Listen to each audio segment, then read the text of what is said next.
Hello, Internet. Welcome to another episode of SoapCast. I'm Mark Donica. And I'm Andrea Judd. We're trying out the YouTube format again, just because it's kind of the easiest. It's free distribution, and if this catches on and anybody really wants to hear more, then we might find another way to bring a podcast back. And anybody that can host megabytes, tens of hundreds of megabytes worth of audio files, let us know. Absolutely. Because it's a lot of fun. Yeah, it is. I dropped my water bottle cap. I hope I don't kick that over.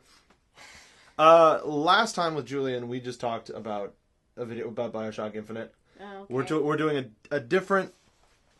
We're giving you sort of options of... Not options, but like different styles of how we usually do a podcast.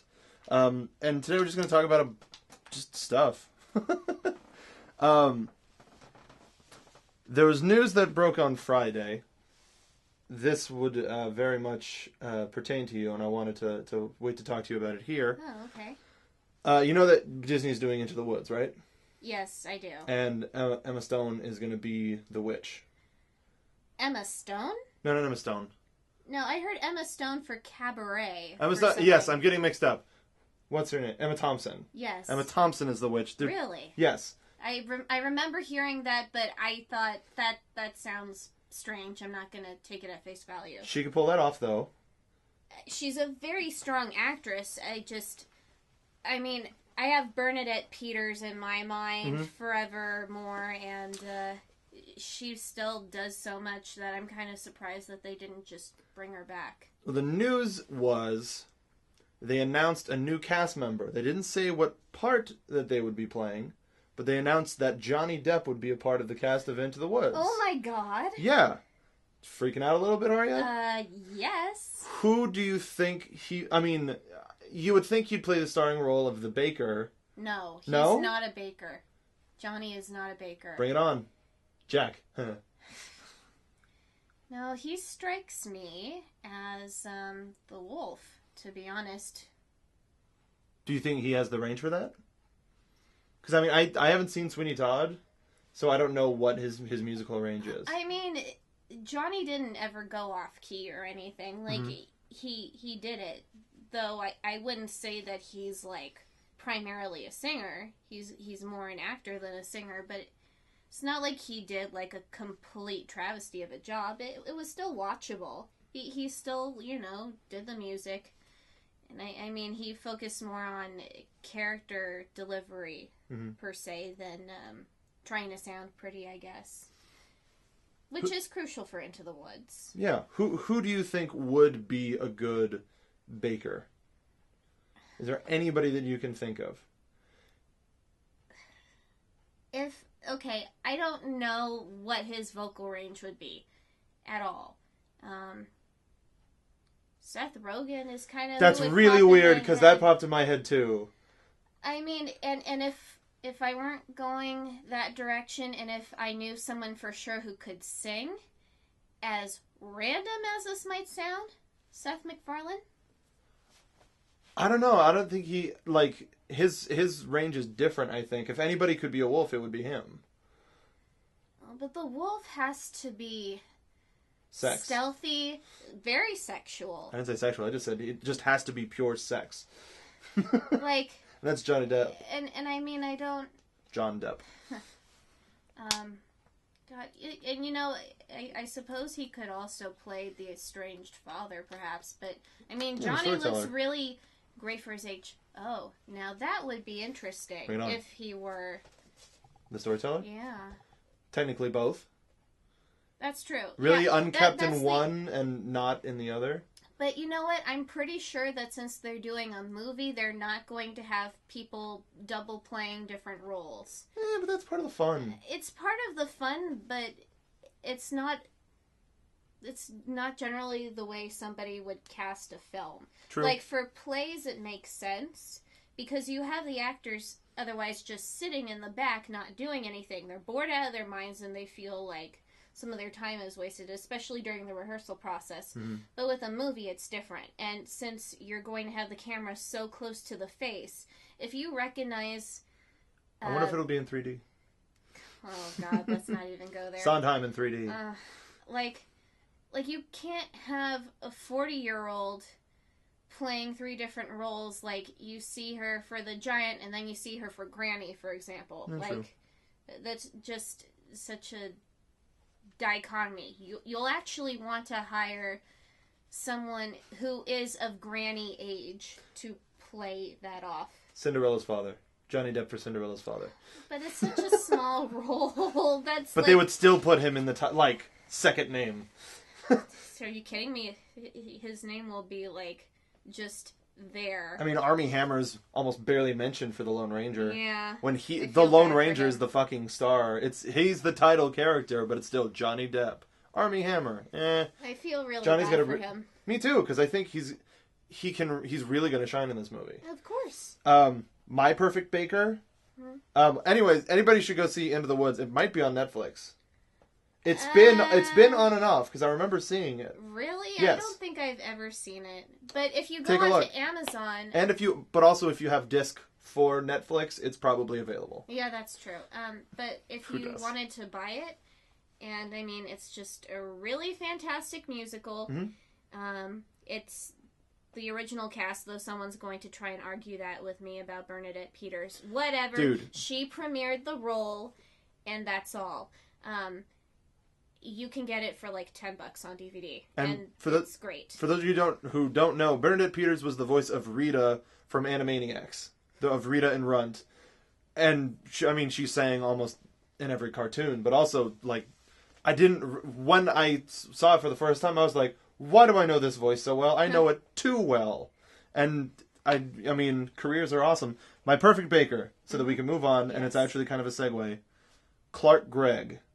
Agent Coulson. Oh. I don't know his range. That's an interesting suggestion. But he's like the new kind of underdog. Yeah.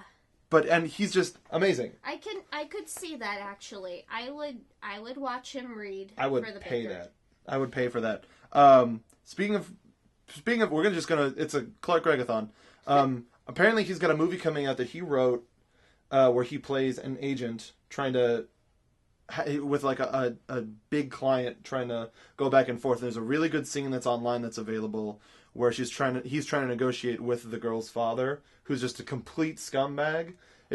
I forgot what it's called, but it looks like it's going to be good, and it's going to be one of those ones under the radar. Speaking of one that's going on under the radar with Clark Gregg in it, Much Ado About Nothing is. Wait, what part does he play? I think he's Don John.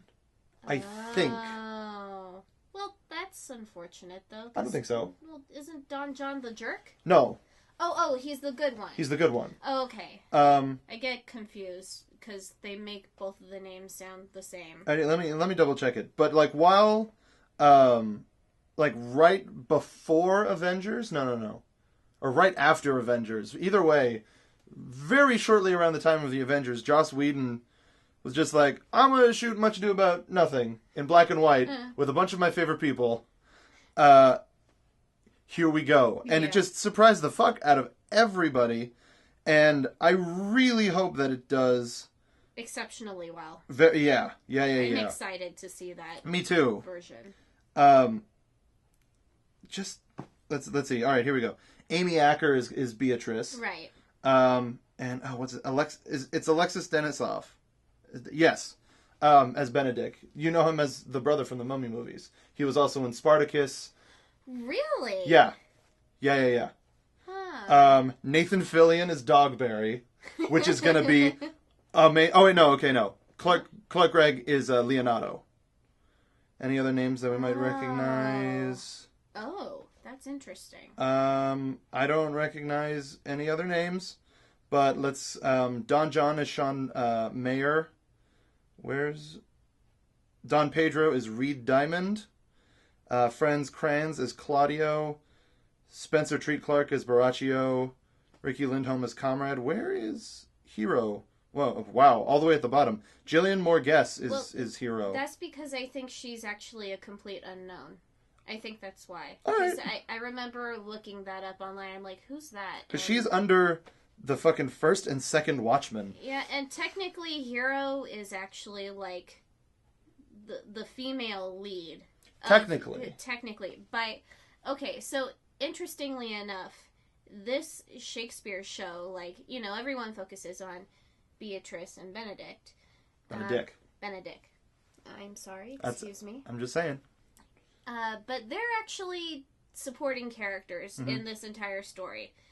And their scenes, when you actually look at them in the original text, like the two of them talking just to each other, it's a little limited.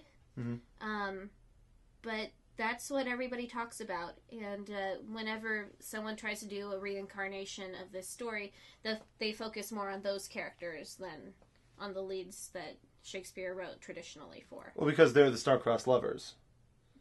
Like, I think they're the more stock characters, whereas Benedict and Beatrice are I think they're the more interesting characters. Well, exactly. That's they have why better dialogue. Exactly. And they have banter, and they're more interesting as people. That's why everyone is drawn to them.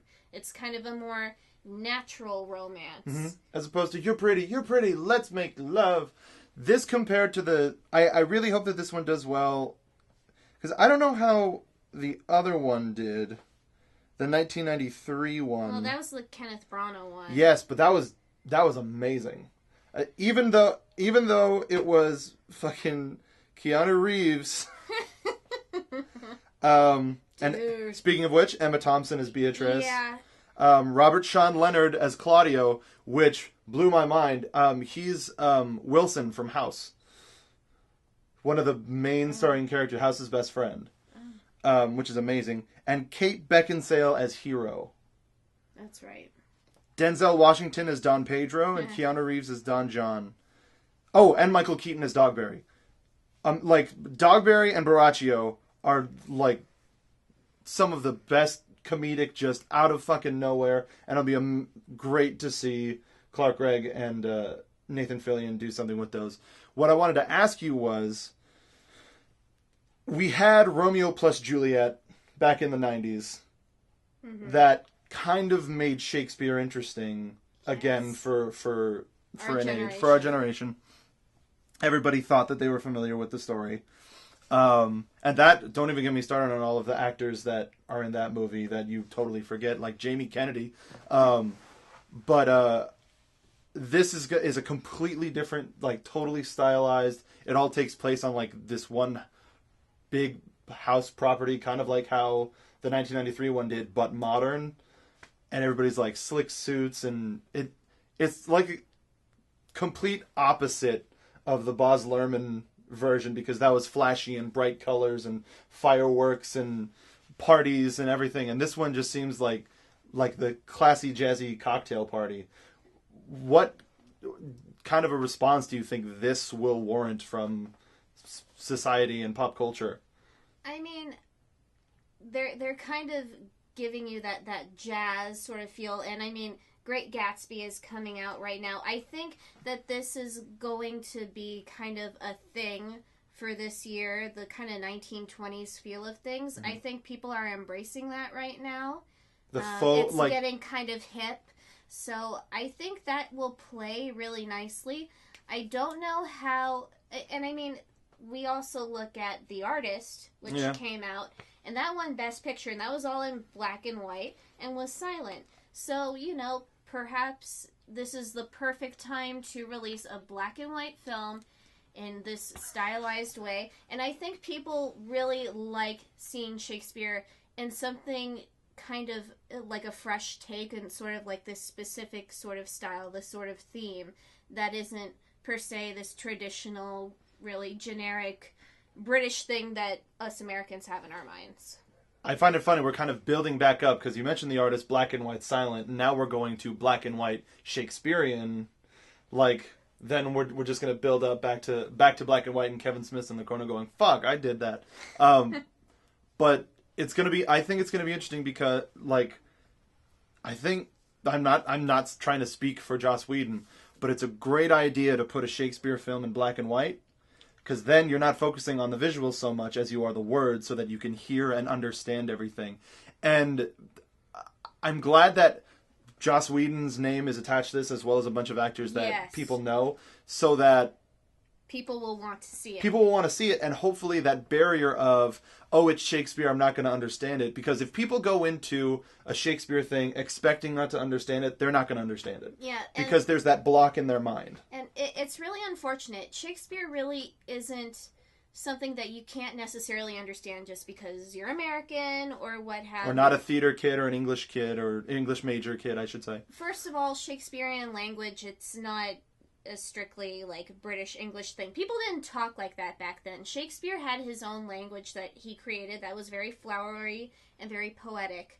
And Shakespeare's really not meant to be read. It's meant to be performed and seen. Mm-hmm. So you have to have strong performers that understand what they're saying.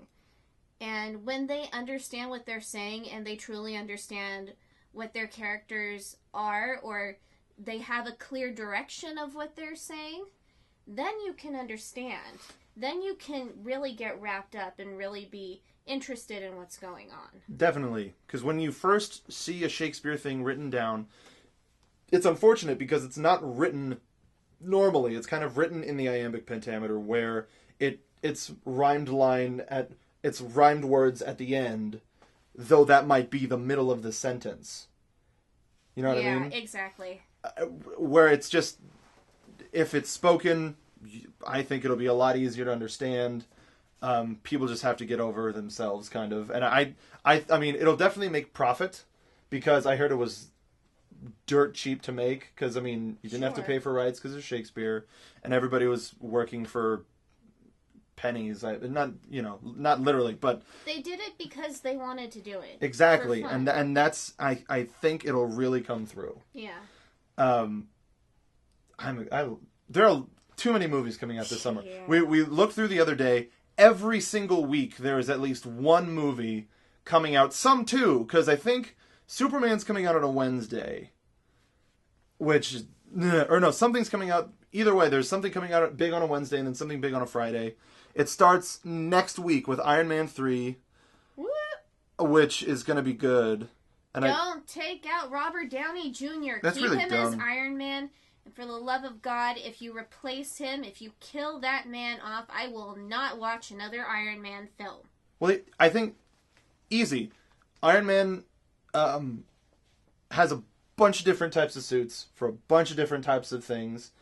And they're making Guardians of the Galaxy, which is expanding the Marvel universe, which is literally the universe. So there's stuff happening on all sorts of different planets, alien beings, whatever. Iron Man, I think right now or recently, is a member of one of the Guardians of the Galaxy. Oh. So he's not on Earth. In the comics, you mean? In the comics, yeah. Okay. So it's possible to the point where he can go off into space and then come back and save the day during the Avengers.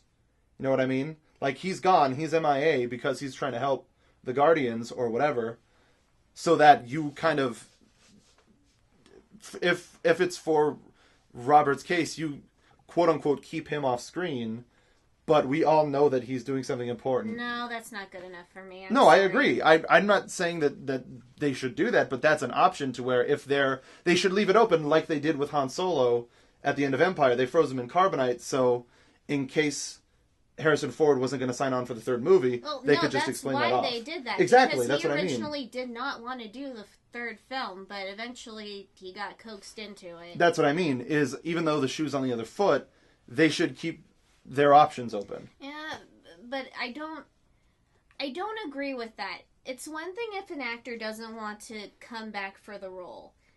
Then I understand. It's like, okay, he wants to move on, it's fine. And then, like with Spider-Man, for example, it's okay because you're rebooting. It's not the same thing. But if you're in the middle of these other established characters that you've all been using together, and then suddenly you're like, oh, well, we think this actor is too old. Even though too everyone expensive. loves him and we don't want to pay the money, we're just going to kick him out. Robert Downey Jr. loves being Iron Man. He loves being Tony Stark. And we all love him being... God, his bit when he came out during Comic-Con, which I fucking wish we got into. But him dancing in from the back, just with the one repulsor glove, just totally filling the part of Tony Stark so well. And... or Marvel, anyway, since it was before the Disney buyout, should be kicking themselves for not paying Terrence Howard's bill for the end of Iron Man 2, since he switched out with Don Cheadle, the guy who played War Machine. Because Terrence Howard was awesome as Rhodey. He was really good. Don Cheadle was a different type of awesome for Rhodey. Yeah. But I think Terrence Howard would have fit the War Machine suit better.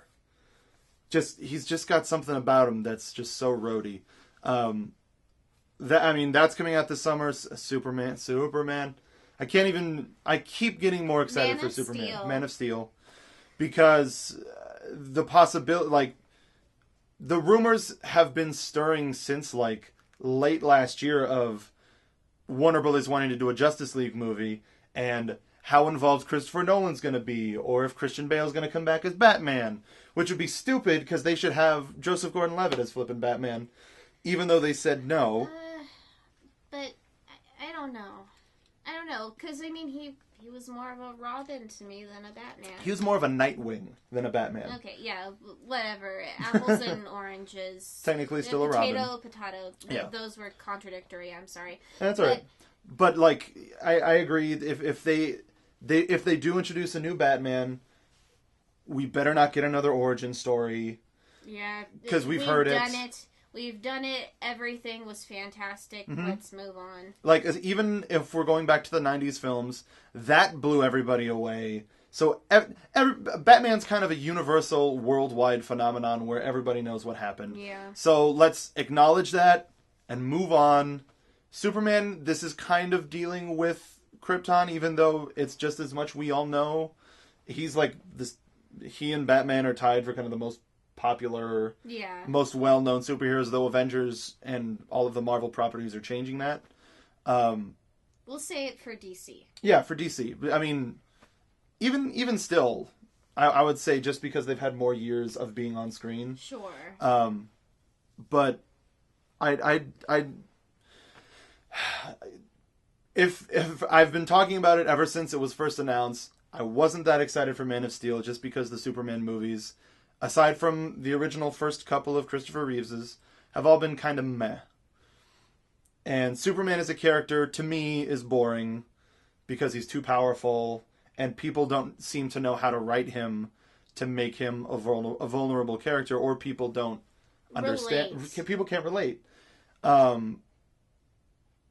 But the more trailers that have been released, the score sounds like it's going to be awesome. Yes. And I forgot his name, which sucks, but the guy who's playing Zod looks like he's going to be a completely different Zod than was in the original Superman movies. As well as, you know his name, the guy who's playing Superman? Henry Cavill, that's right. From the Tudors. We got another British guy playing one of the American boys, so to speak. But I think he's going to do great. He definitely looks the part. He fits the suit. He's a very compelling actor to watch. I'll say that right now. So the moment I heard that, I know there was a lot of guffawing and irritation when people heard that a person from Britain was going to be playing Truth, Justice, and the American Way incarnate. The incarnate American boy. But you know what? If they can pull off the accent and they can pull off the mannerisms, then who cares where you come from? If you can play the part, then you can play the part. People didn't get mad when Hugh Jackman was cast as Wolverine. Though then again, he was unknown. He was relatively unknown when he was cast in X-Men. But he blew up. And look at him now. Still doing Wolverine, but also being an Academy Award-nominated actor for one of the most dramatic parts in drama history. Well, Hugh Jackman has paved the way in musical theater, too.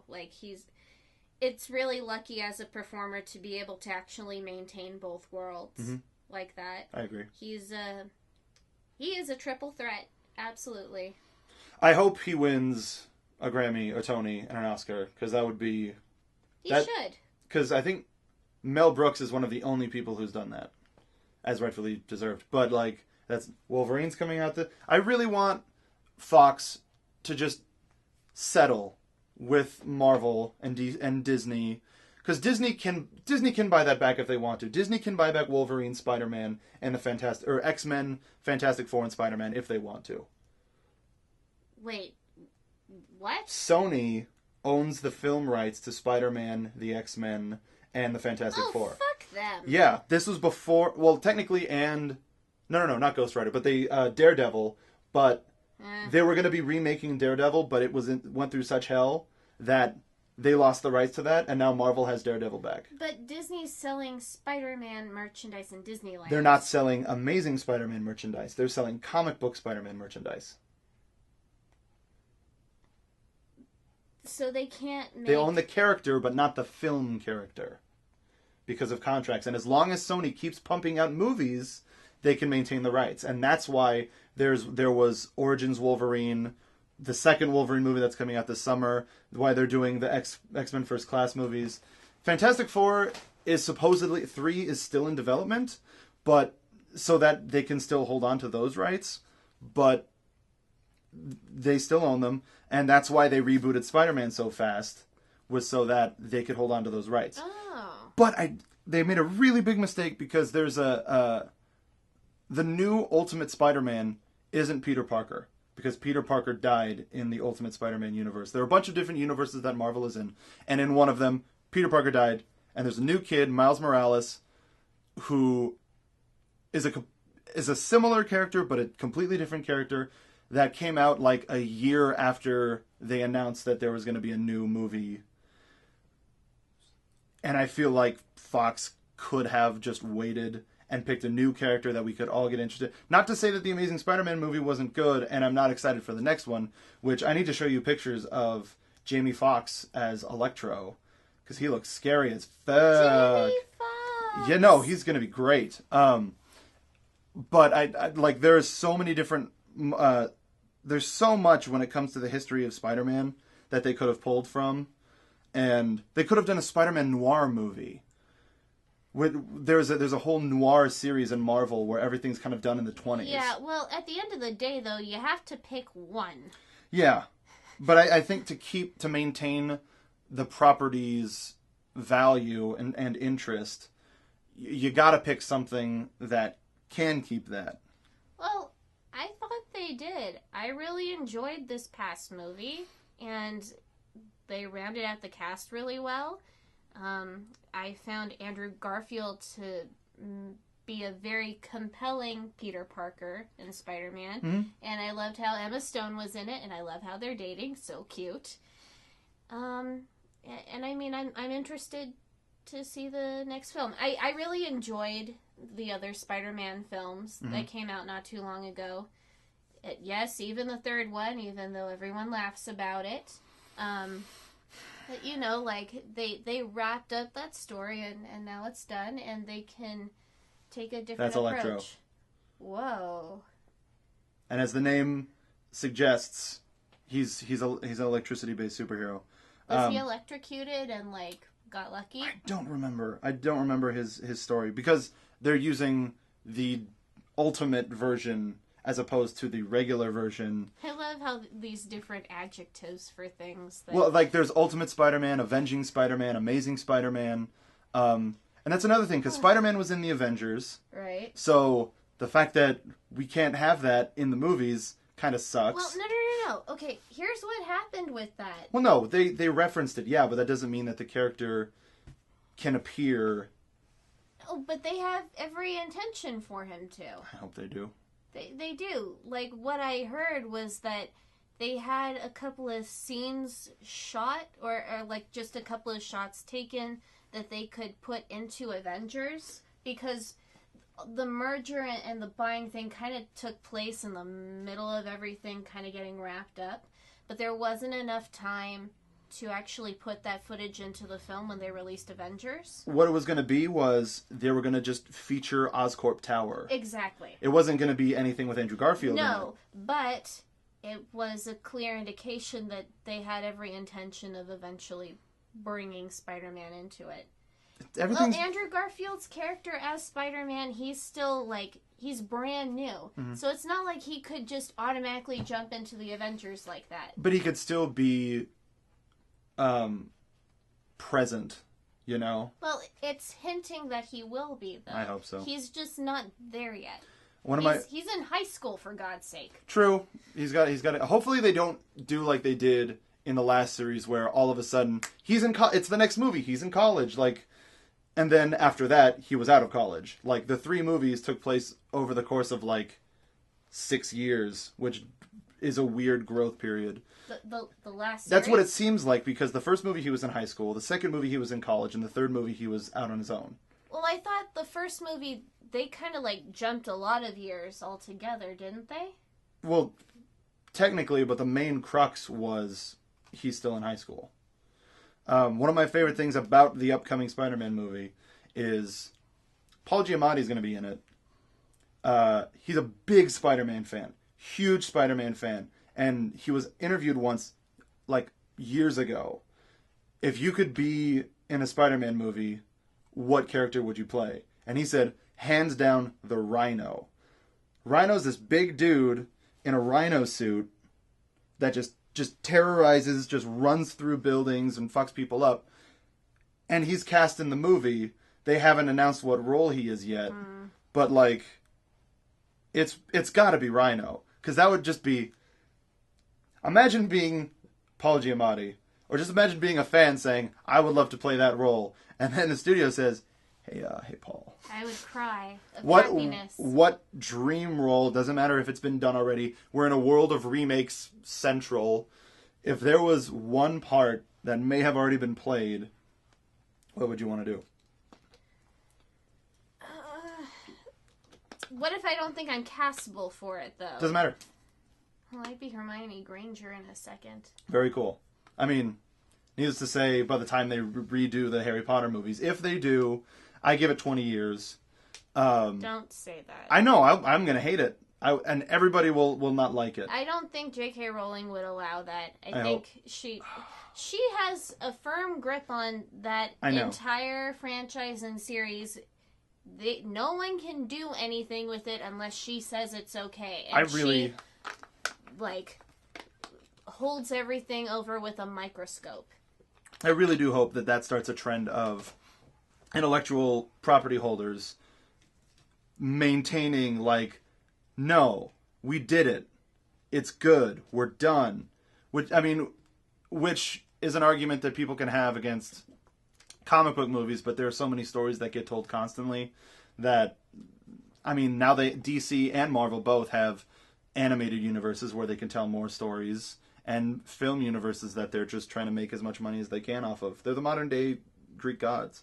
Well, it also depends on how desperately the studio wants your stuff. Oh, yeah. Because, you know, I'm sure a lot of up-and-coming, really virtually unknown writers, you know, if a studio contacts them and says, we want to make a version of your book, or of this or of that, they get super excited. And then come haggling time, come negotiation time, they start getting bullied by these people that talk really fast. I mean, writers aren't always very... a lot of them internalize, and they might not necessarily be extroverts so well. So they might not be able to communicate and be as strong and as firm with their properties as they would really like to be, and they just don't have that in them.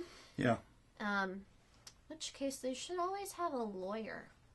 Yeah, to read over the contract. Because if there's anything that I've learned, it's make sure you read over a contract. Yeah. Thank you, Mr. Keller. I really don't like signing anything without reading it, and whenever I've been pressured to... Just forget about it. No. I get pissed. I mean, it's happened, but it's like, Like, if you go into a job, don't let someone bully you like that. No. They'll be like, oh, well, if we need to print this out, it's going to be like 50 pages. Fine, give it to me. Do it. I need to read it. Don't let them pull the wool over your eyes. As old of a statement as that is, they're trying to hide something from you. Yeah. It's plain and simple. It's like important. if they're trying to be sneaky and shit. If there's a dream role that I could play, it would be a Green Lantern. Of course. One of them. Probably Hal. He's the most relatable to me, anyway. Movies are going to be fun. Movies are fun. Fuck you if you don't like movies. I don't think anybody really doesn't like movies. One person. I think that, like, there was a time when movies were, like, first coming out. People are like, I don't believe it. I don't think that'll catch on. It's bad. It's so naturally ingrained in society. I mean, maybe in some third world country where they don't really have access to stuff as well, then maybe they don't care for it. I'd like to see some Korean cinema. So apparently there's some good stuff out there, but I'm sure, but and actually, I read an interesting article that in China, Chinese cinema is beating out like American stuff, which, like, I'm not like taken aback by it, but like Avengers, like the big like worldwide leaders of things, like that's why for Iron Man 3, Disney was trying to they have stuff exclusively for China that they shot. That's probably going to be on the Blu-ray, but like they're trying to get Chinese back into the theaters to see the American. Well, the thing is, they don't. I've been to China, okay, and I've met with these people, and they're all very nice, very friendly. They think basically the opposite of the way a traditional American thinks. Mm-hmm. Americans think in terms of the individual, whereas the Chinese, they're brought up, yes, communism and everything. So thinking about everyone collectively as a group. No decision is made individually. It's all made with everyone agreeing on the same thing, which can be wonderful. In other ways, it can also devalue the individual, so it's a give or take sort of thing. And the Chinese, they've always kind of come up with their own versions of things. And a lot of times, the government and society, you know, they're kind of closed off a bit more. So they're not as directly connected to the stuff that we have here. Like, there was a Disneyland that was actually made over there before an actual Hong Kong Disneyland was built. Yeah, fake Disneyland. And it obviously it wasn't called Disneyland. Yeah. I think it was called Dreamland. But literally, complete rip-offs of stuff that we had. Rip-offs of the characters from Disney. But if you asked, you know, a Chinese person walking around, like, do you know who Mickey Mouse is? They might say no. Which is fine to me. Like, It's fine, but it's so weird to think of that as an American, but they have different things that they like. And there's nothing wrong with that. And if American entertainment wants to, quote unquote, get in bed with these people and get them interested in them, they need to think differently. Mm-hmm. That's what it gets down to. No, I think you're right. And you mentioned, as long as the studio wants your money, they're going to keep utilizing a property. What do you think about the news that there's going to be a new Star Wars every year? What? Episode 7. It's going to be episode 7. Have fallen off. Okay, once all this stuff started about the new Star Wars films, I'm just like, you know what? I need to kind of. I can't listen to any of this because I know that half of it is going to be bullshit and it's going to be rumors and untrue because people are just so excited that I just didn't want to deal with it. So I'm like, I'm not going to listen to anything. People say crap all the time. And when I hear that a movie is actually coming out with a date, then I'll pay attention to it. Every year? Are you effing kidding me? How are they even going to do that? I don't know. Here we go. Disney's on crack. They announced it at CinemaCon, which is something that I really want to go to. It's just a big movie festival where people see fantastic. advanced screenings of movies, early footage. When is it? Let's go. Well, it just happened. Aww. Like 2 weeks ago. No, but, honey, why didn't you say anything? Because I found out in the middle of it. Damn it. And there was a lot of, like, cool movie stuff that was announced. Anyway, Disney boss Alan Horn took the stage at CinemaCon 2013, and he brought up Star Wars, essentially promising J.J. Abrams' Episode 7 for 2015, even if the director himself said he wasn't quite as locked into the timetable, and then went on to say that the Mouse House plans to release a Star Wars film every year, starting in 2015. That's a tall order demand. I mean, obviously Disney's been, like, foaming at the mouth for this property. Mm-hmm. 2 huge buys in just a short period of time, Marvel and Lucasfilm. Lucasfilm, we should specify that.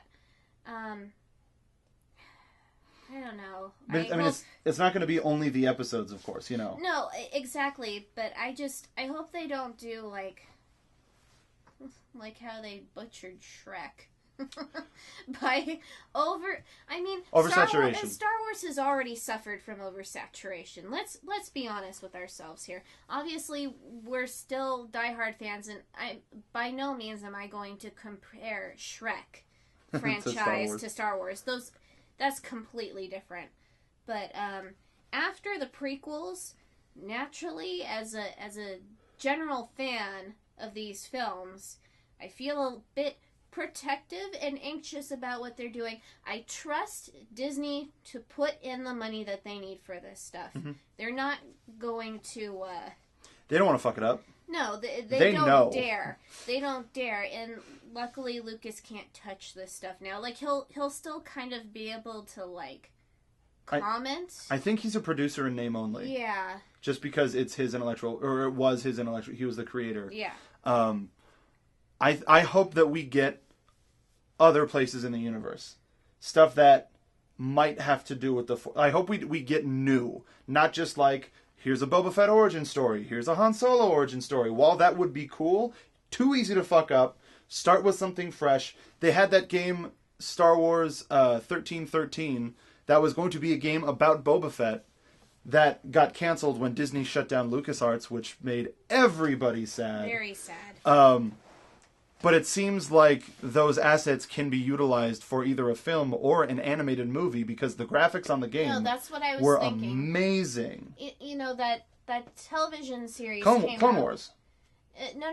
I'm talking about the thing that was kind of in the robot chicken style. Oh, yeah. The Star Wars one. That. Is that even out yet? I don't know. I figured it was. Not trekking around. That's dumb. Because that's Star Trek. God. Let's see, animated. My boyfriend's a Trekkie first. Okay. Like, that's what you told me back in the day. I was a Trek fan first. I can't wait for the new Star Trek movie. Oh yeah, neither can I. I wasn't a fan of the old school stuff, but the J.J. Abrams film that came out, I love that. I mean, that's everybody is really hoping that because of how, or JJ said, or people are saying JJ wasn't a Star Trek fan, and look at how those movies came out. Yeah. Huge Star Wars fan. Yeah. Could go either way though, but he's too smart for it to be super fanboy. I don't think he's gonna screw it up. I've met J.J. Abrams. He's a great guy. Okay. I met J.J. Abrams. I know you did. I did a hand gesture. The people can't see what I'm doing. I know, but it's really funny. Anyhow, he's smart, and he's a total nerd, a total geek. He's, I guarantee you, he's probably freaking out right now. Still, he's probably in like this cloud and not believing his life. Go JJ. I don't think he's gonna screw it up. I think he's definitely got a tall order, but I believe that he will embrace it as well as it could be possibly done. But I'll say, in response to you talking about new stuff, I'll be honest, I'm not interested in new characters. if they're going to do anything like that, I'm sorry, C-3PO and R2-D2 have to be in it. At the very least. They could be the connecting strings.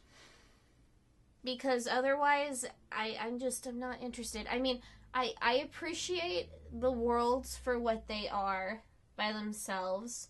I mean, Star Wars is filled with very unique and interesting environments. Mm-hmm. and aliens and different creatures, but I mean, I fell in love with everything because of Han Solo and Luke Skywalker and the droids, like them as their dysfunctional family. That's what drew me in. I think. Sorry, go ahead, finish. And why the prequels were so lacking. One of the most the name of the show, the animated show, the Robot Chicken style show, is called Detours. That's right. But since the acquisition of the Star Wars, the Lucasfilms property, it's been postponed. Oh. So it may or may not actually see the light of day, but it was supposed to premiere in March. Yeah, because I remember that it was supposed to premiere soon, because we saw, like, a little video back thing, in August, that played with Celebration. Yeah. One of the biggest, one of the most respected non-film franchises of Star Wars is the Old Republic series, which takes place thousands of years before long, long ago.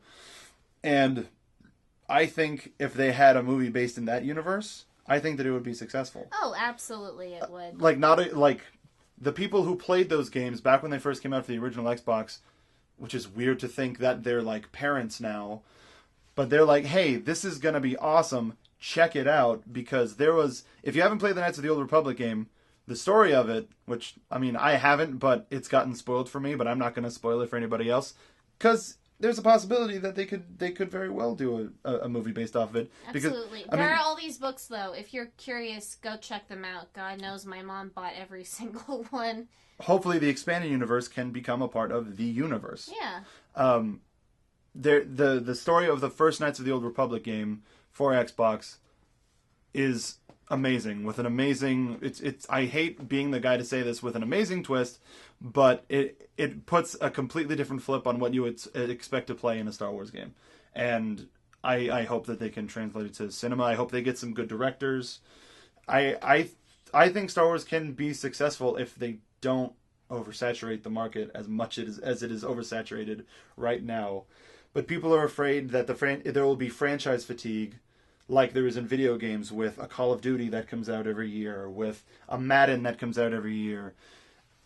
It's a little bit of a different thing, but at the same time, with like the Hobbit movies, with the Lord of the Rings movies, Peter Jackson was a genius, shot them all, and is like, all right, we're just going to edit them, and instead of putting them all out at the same time, give you a year.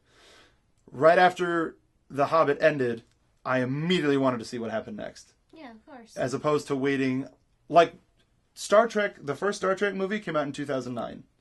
It's 4 years later. Yeah. That's ridiculous to think that a franchise that was that hot, with such iconic characters in our pop culture, would have to wait 4 years to be shot again. But then again, it was availability of the actors, of the director, Benedict Cumberbatch. Speaking of hot franchises and waiting years and years for stuff to come out, remember that hullabaloo about an 11th season for Friends? Oh, yeah. You shared that on my wall. That they're going to do a reunion season of Friends. Yeah, that wasn't true. Oh, it wasn't? I didn't want to tell you because I didn't want to upset you. Oh, that's fine. But then when we were doing this, I'm like, oh, I'll surprise him too, I guess. No, that makes sense. Like, yeah, I saw an article that Friends was going to be renewed for another season, but it was wrong, I guess. No, I mean, it spread like wildfire, and everybody suddenly was reporting, every single entertainment news outlet. Because that's a big story. Friends is arguably one of the greatest sitcoms in television history. Absolutely. I mean, talks like this have happened ever since Friends was over. Mm-hmm. But Jennifer Aniston, she came on to... she was interviewed by somebody, just after that had broke out, like a couple of days after, and she's like, "This is the first I've heard of this. I guess I haven't been paying attention." And when she was asked where she think that the story came from, she's like, it was probably from Courtney Cox and really, and Chandler. Matthew Perry, that's right. Because they're goofing around right now on set for Cougar Town. Yeah, Cougar Town. Yeah. Yeah, Jennifer was on that too. Yeah, of course. They're all still friends. Haha. They meet at the coffee shop. Gunther.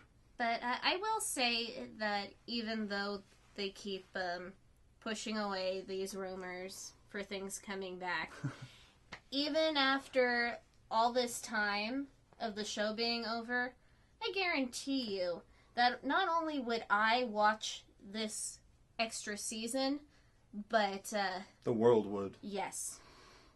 Like, so and on to that note, I'm really happy that Arrested Development is coming back. We only have a matter of weeks before. Like, I still need to talk to Phil. Just be like, we just need to sit down in the morning, shoot out all of the source fed stories in the morning, but everybody just sit down and we watch the season.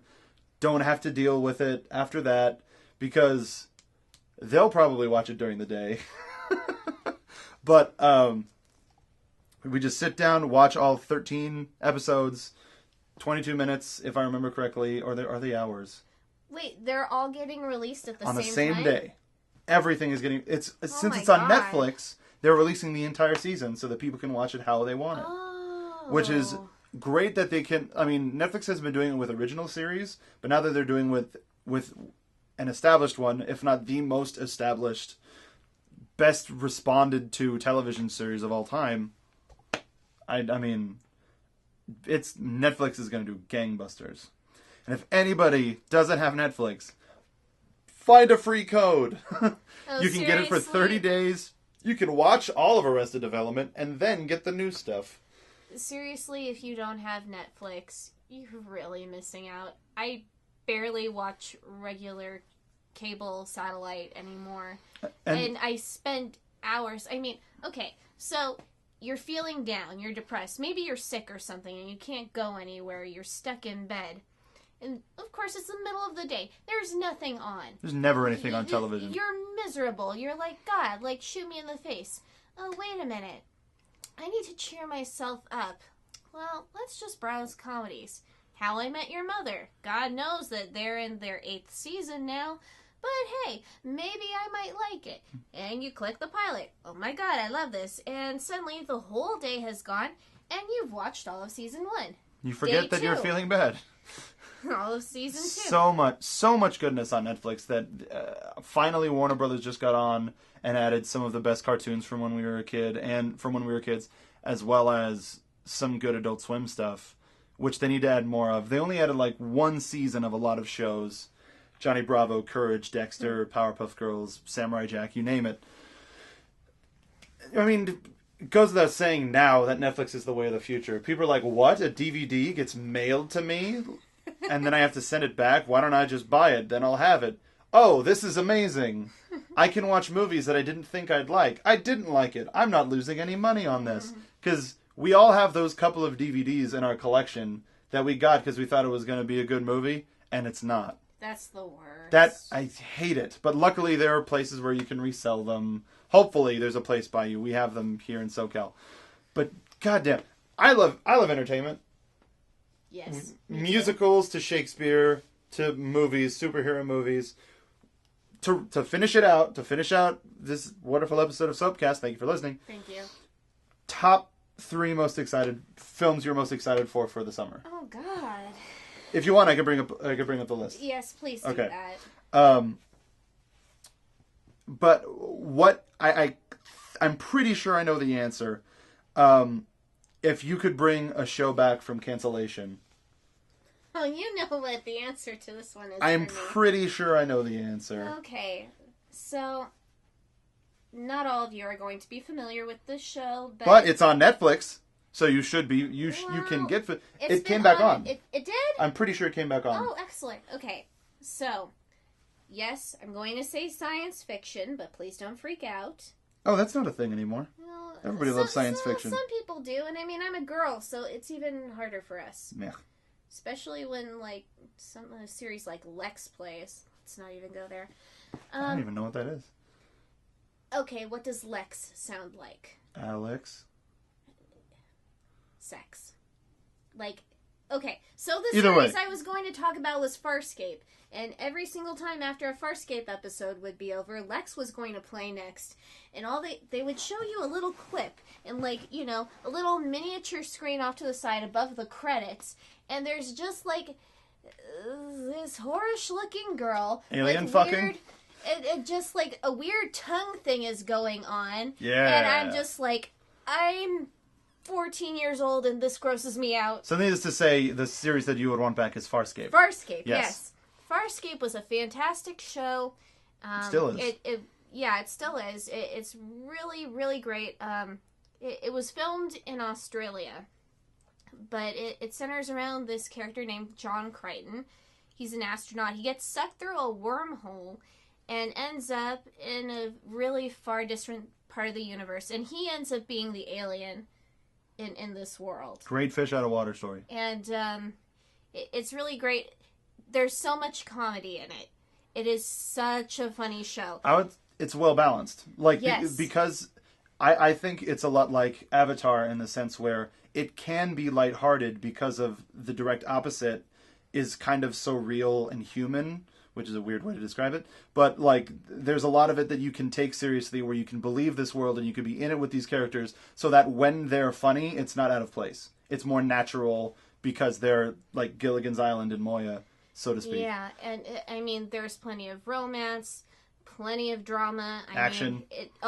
So action-packed. Don't forget about action. Yes. It like Mark said, it's very well balanced, and so really there's a little bit for everybody, anyone to watch. And definitely I wouldn't suggest it per se for a 6 or a 7-year-old to sit with you and watch, but if you're kind of like... Because there's death and horror and... There's a couple of traumatizing things sometimes. I think, like, the rating is for, like, is it TV 14? Yeah, TV 14. But really fantastic show. And my God, the way...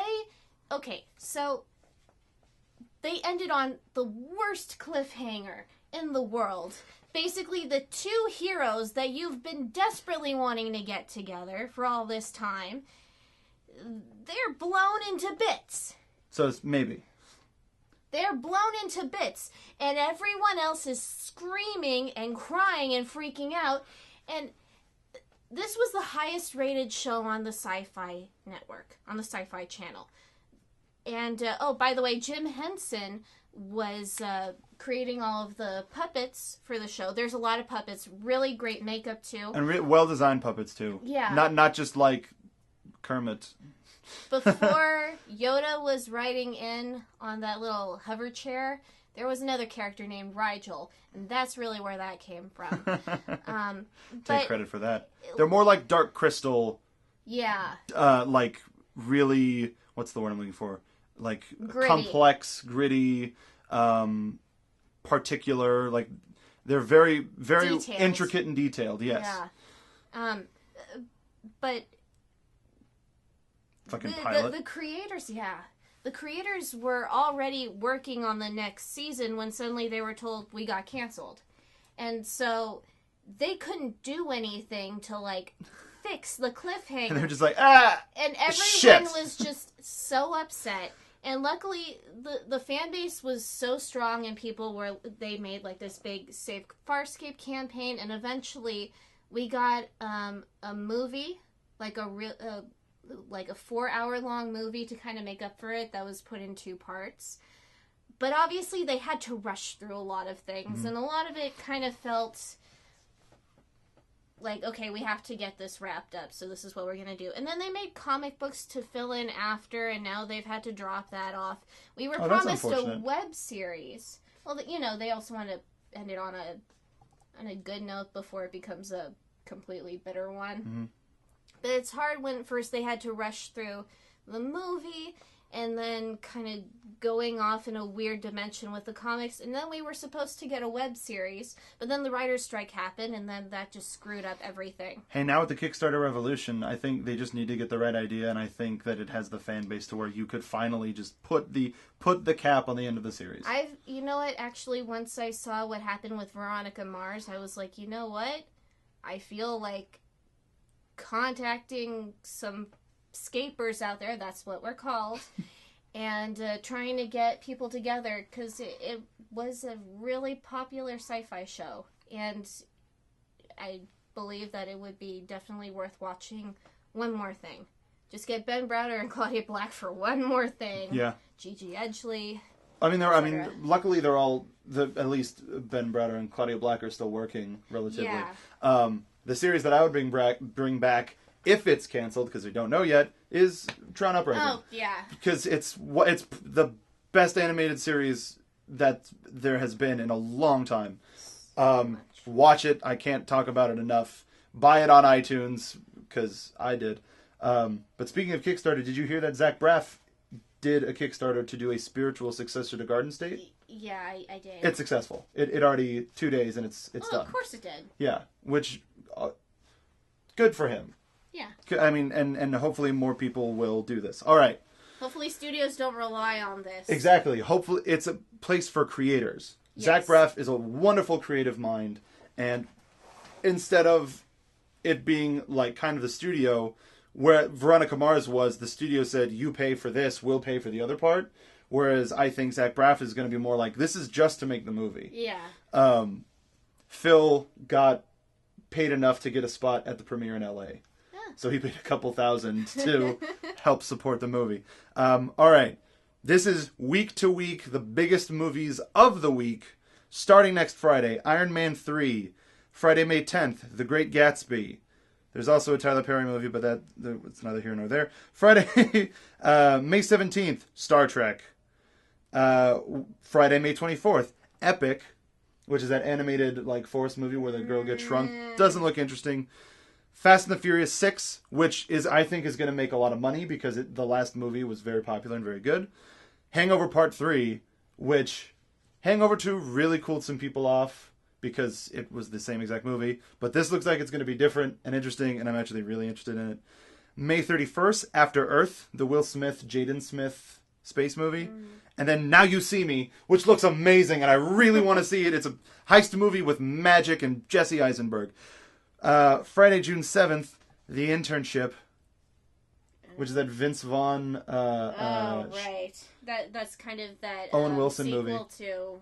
Wedding Crashers. But they're trying to get an internship to Google. Or they're just trying to apply for an internship, but since those two were in Wedding Crashers, they think it's going to be kind of the same movie. There's also a movie called The Purge that I don't know. But also, that's when Much Ado About Nothing comes out. It's Friday, June 7th. Wednesday, this is what it was. Wednesday, June 12th, This Is the End, which is that apocalypse movie with Seth Rogen, James Franco, Craig Robinson, and all of that group of actors dealing with the apocalypse, which looks hilarious. And then that Friday, Man of Steel. God damn it. Next one, Friday, June 21st, Monsters University. Very excited. Yes. And World War Z, which should do good. I think Monsters Inc. or Monsters University will take it that weekend just because you can get more people in the seats for that. Friday, June 28th, we get a week off. The Heat. And White House Down. I don't know. I'm looking at all the movies in bold. There's a bunch. The website lists all of the movies that are coming out, but I'm just looking at the ones in bold because those are the big ones. Wednesday, July 3rd, Despicable Me 2, and The Lone Ranger. Moving on. Friday, July 5th, The Way, Way Back. Friday, July 12th, Grown Ups 2, and Pacific Rim. God damn, I want to see that movie. Giant robots fighting. It's so... I know, you're a boy. I am a boy, but if Guillermo del Toro, I think, can help get the movie business out of the rut of sequels and remakes, because this is a completely not completely original idea. It's not based off of anything, but he didn't do advanced mocap for the robots. He made them so they would look like robots, and the monsters look cool. Wednesday, July 27th, Turbo. Ryan Reynolds is a snail who wants to be a racer. DreamWorks. Or actually, I don't know. I don't know what company that is. Friday, July 19th, Girl Most Likely. Don't know what that is. R.I.P.D., which is Men in Black but with dead people. That looks funny. It looks funny because Jeff Bridges is like the complete opposite of Kay. Well, and it sounds like the dialogue is actually quite strong. It looks like it'll be fun. Yeah. Red 2, the sequel to the movie a couple of years ago with Bruce Willis, Judi Dench? No, I might have gotten that wrong. Morgan Freeman and Malkovich playing quote-unquote elderly secret agents. The Conjuring, I don't know what that is. Did Beautiful People already come out?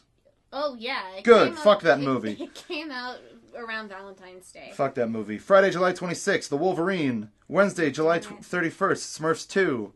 Friday, August 2. Two Guns and 300 Rise of an Empire. Wednesday, August 7th, Percy Jackson, Sea of Monsters. Here we are.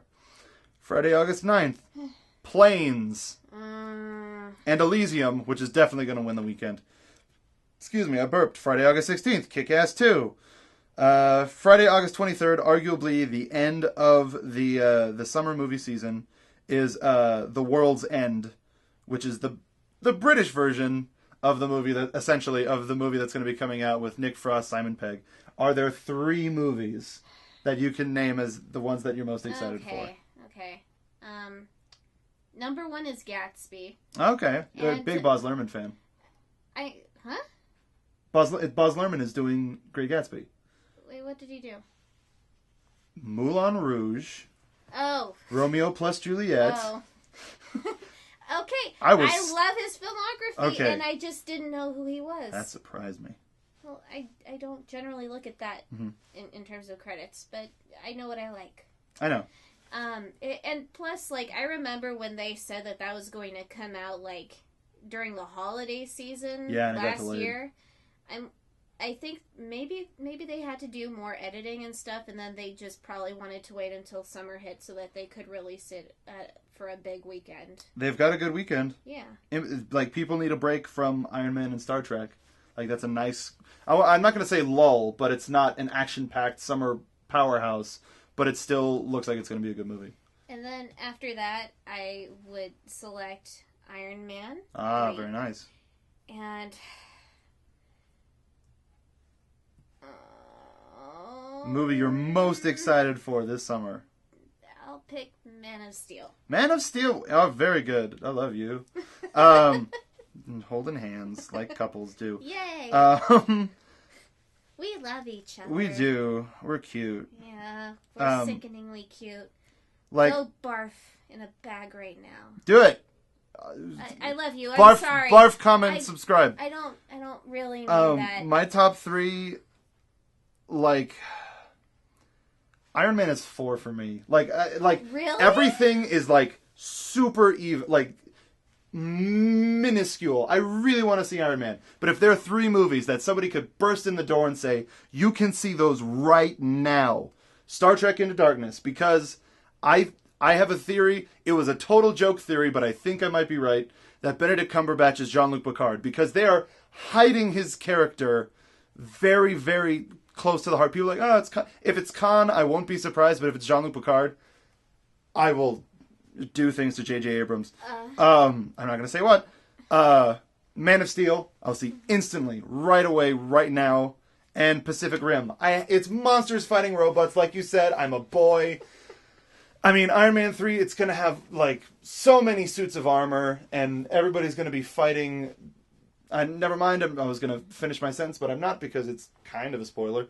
But, like, Iron Man is right below that. Just because it's next week. Have I become more of an Avengers fan than you? No, you haven't. Okay. It's just that since Iron Man 3 comes out next week, I can win a week. Oh, okay.